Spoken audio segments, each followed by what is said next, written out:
सवाल नंबर 1, पाचन तंत्र को सुधारने के लिए नीम का पानी कैसे पिएं। दरअसल यदि आप ऐसे व्यक्ति हैं जो कई पाचन संबंधी समस्याओं से जूझ रहे हैं तो सुबह सुबह नीम का पानी पीना शुरू करें।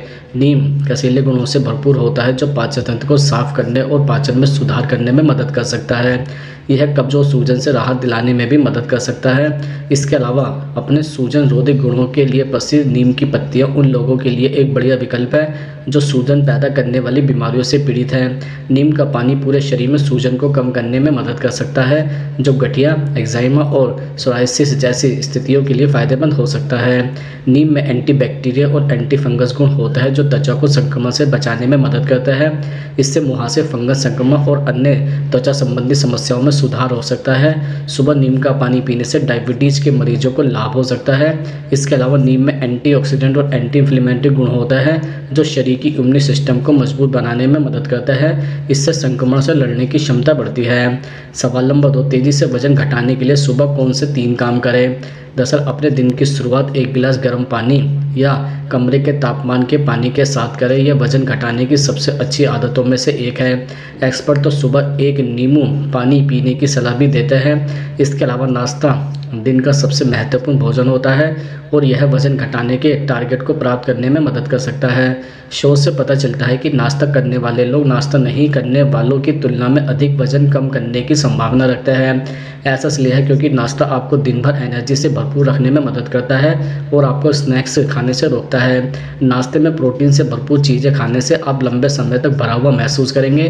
प्रोटीन आपके शरीर की चयापचय दर को बढ़ाने में मदद करता है जिससे आप अधिक कैलोरी बर्न कर सकते हैं। इसके अतिरिक्त ग्रीन टी एक हेल्दी ड्रिंक है जो वजन घटाने और पूरे स्वास्थ्य में सुधार के लिए फायदेमंद हो सकता है। शोध से पता चलता है कि ग्रीन टी में मौजूद कैफीन एक प्राकृतिक मेटाबॉलिज्म बूस्टर है।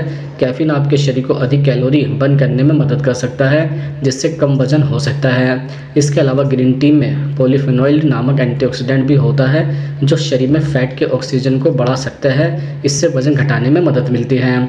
सवाल नंबर 3, शरीर को मजबूत करने के लिए आलू में क्या मिलाकर खाएं। दरअसल आलू एक स्वादिष्ट व्यंजन है जिसे कई लोग फास्ट फूड रेस्टोरेंट में खाना पसंद करते हैं। यदि आप वजन बढ़ाना चाहते हैं तो इसे आप अपने नियमित आहार में शामिल कर सकते हैं। देसी घी और आलू का मिश्रण न सिर्फ स्वादिष्ट होता है बल्कि इससे आपके शरीर को भी फायदा होता है। आपको ध्यान रखना होगा कि आप आलू को डीप फ्राई नहीं करें बल्कि हल्का सा घी में छोंका लगाएं। इसके अलावा आलू और दूध को एक साथ खाने से वजन बढ़ने की संभावना बढ़ जाती है। दूध प्रोटीन और कैल्शियम का अच्छा सोर्स है। आप दूध में आलू को मैश करके या आलू के पराठे के साथ दूध पी सकते हैं। इसके अतिरिक्त आलू को अन्य पौष्टिक चीज़ों के साथ भी खा सकते हैं जैसे कि अंडे, पनीर, मांस, मछली आदि। इन चीज़ों में प्रोटीन, कैल्शियम, आयरन और अन्य पोषक तत्व होते हैं जो वजन बढ़ाने में मदद कर सकते हैं। सवाल नंबर 4, आंतों की सफाई के लिए कौन सी 3 जड़ी बूटियां खाएं। दरअसल अगर आप अंदर से आंतों की सफाई करना चाहते हैं तो आपको 3 जड़ी बूटियों का सेवन लगातार या रोजाना करना चाहिए। जैसे त्रिफला आयुर्वेद में एक शक्तिशाली औषधि है जो आंत की गंदगी को साफ करने, कब्ज को दूर करने और पाचन क्रिया को सुधारने में मदद करती है। त्रिफला 3 जड़ी बूटियों का मिश्रण है, विविधकी, हरितकी और आंवला। ये तीनों जड़ी बूटियाँ एंटीऑक्सीडेंट, एंटी इन्फ्लेमेटरी और रोचक गुणों से भरपूर होती है। त्रिफला का सेवन पानी या दूध के साथ किया जा सकता है। इसके अलावा एलोवेरा एक और प्रभावी जड़ी बूटी है जो आंत की गंदगी को साफ करने में मदद करती है। एलोवेरा में फाइबर, एंटीऑक्सीडेंट और एंटी इन्फ्लेमेटरी गुण होता है। एलोवेरा का रस पीने या एलोवेरा जेल का सेवन करने से मल त्याग आसान हो जाता है। इसके अतिरिक्त पुदीना एक ताज़ा और स्वादिष्ट जड़ी बूटी है जो आंत को स्वस्थ रखने में मदद करती है। पुदीने में फाइबर, एंटीऑक्सीडेंट और एंटी इन्फ्लेमेटरी गुण होते हैं। पुदीने की चाय पीने या पुदीने के पत्ते का सेवन करने से पाचन क्रिया में सुधार होता है और कब्ज भी दूर होती है। सवाल नंबर 5, 8 घंटे की नींद लेने के बाद क्या फ़ायदा मिलता है। 8 घंटे की नींद लेने के बाद आपका मानसिक स्वास्थ्य बेहतर होता है और आप तनाव, चिंता और डिप्रेशन से बच सकते हैं। जो लोग कंप्लीट स्लीप रूटीन को फॉलो करते हैं उनको ब्रेन हेल्दी रहता है जिससे मेमोरी पावर बढ़ जाती है। 8 घंटे की नींद लेने के बाद आपके शारीरिक स्वास्थ्य को फ़ायदा होता है जैसे कि वजन और ब्लड प्रेशर कंट्रोल होना। अच्छी नींद आपके इम्यून सिस्टम को मजबूत बनाती है जिससे आपके शरीर को बीमारियों से लड़ने में क्षमता मिलती है। 8 घंटे की नींद लेने के बाद दिल के रोगों का खतरा कम होता है और आपका हार्ट हेल्दी रहता है। यह आपके वजन को कंट्रोल करने में मदद करता है और मोटापे का कम होने की संभावना होती है। 8 घंटे की नींद लेने के बाद आपका दिन ताजगी भरा होता है क्योंकि आपके पास ज़्यादा एनर्जी होती है। अच्छी नींद से आपकी वाणी और सुनने की कम्युनिकेशन स्किल में सुधार हो सकता है पूरी नींद लेने से आपका मूड बेहतर हो जाता है, जिससे आपके जीवन संबंधों में सुधार हो सकता है। एक अच्छी नींद से आपका आत्मविश्वास बढ़ता है और आप अपने लक्ष्यों की प्राप्ति में सफल होते हैं। सवाल नंबर 6, सेब का सिरका पीने से शरीर को क्या फ़ायदे मिलते हैं? दरअसल सेब का सिरका एक बेहद हेल्दी ड्रिंक है। दुनिया भर में इसका इस्तेमाल सेहत से जुड़ी कई परेशानियों को दूर करने के लिए किया जाता है।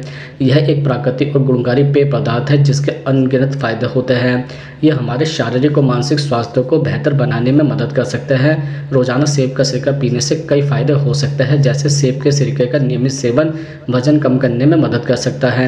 यह आपकी भूख को कम करने में मदद करता है और मेटाबॉलिज्म को बूस्ट करता है, जिससे आपका वजन कम हो सकता है। इसके अलावा सेब के सिरके का सेवन ब्लड शुगर को कंट्रोल करने में मदद कर सकता है। खासकर टाइप 2 डायबिटीज़ के मरीजों के लिए यह किसी दवा से कम नहीं है। इसके अति सेब के सिरके में पाए जाने वाले एसिड डाइजेशन को बेहतर कर सकते हैं और एसिड रिफ्लक्स जैसी समस्याओं से निजात दिला सकते हैं। इसके साथ ही सेब के सिरके का इस्तेमाल स्किन प्रॉब्लम को दूर करने के लिए भी किया जा सकता है। यह त्वचा को साफ और स्वस्थ बनाने में मदद कर सकता है और एक्जिमा, दाग धब्बे और पिंपल्स को गायब कर सकता है। सेब के सिरके का इस्तेमाल आंखों की सेहत को बनाए रखने के लिए भी किया जा सकता है।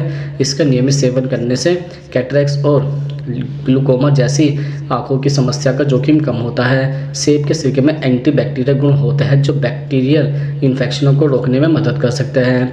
इसका फ़ायदा गले के इन्फेक्शन को दूर करने में मिल सकता है। इसके अलावा इस बात का भी ख्याल रखें कि सेब के सिरके का अधिक मात्रा में सेवन करने से परहेज करना चाहिए, क्योंकि इससे आपके पेट और गले में इरिटेशन पैदा कर सकता है। यह हमारे दांतों को भी नुकसान पहुँचा सकता है, क्योंकि इसमें एसिड की मात्रा ज़्यादा होती है।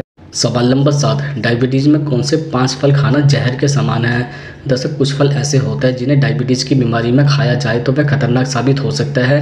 जैसे केला एक लोकप्रिय फल है, लेकिन यह हाई ग्लाइसेमिक इंडेक्स वाला फल है। एक बड़े केले में लगभग 27 ग्राम कार्बोहाइड्रेट्स होता है। ऐसे में डायबिटीज़ मरीजों को केला नहीं खाना चाहिए। इसके अलावा अनानास में फ्रूक्टोज की मात्रा अधिक होती है, जो ब्लड शुगर लेवल को बढ़ा सकता है।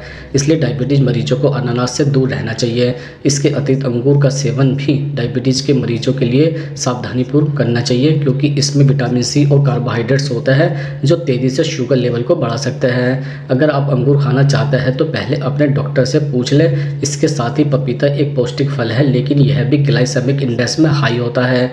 एक कप पपीते के टुकड़े में लगभग 22 ग्राम कार्बोहाइड्रेट्स होता है। इससे भी डायबिटीज़ मरीजों को दूर रहना चाहिए। इसके अलावा डायबिटीज़ के मरीजों को आम खाने से बचना चाहिए, क्योंकि इसमें हाई ग्लाइसेमिक इंडेक्स होता है। आम के सेवन से ब्लड शुगर लेवल को तेज़ी से बढ़ा सकता है।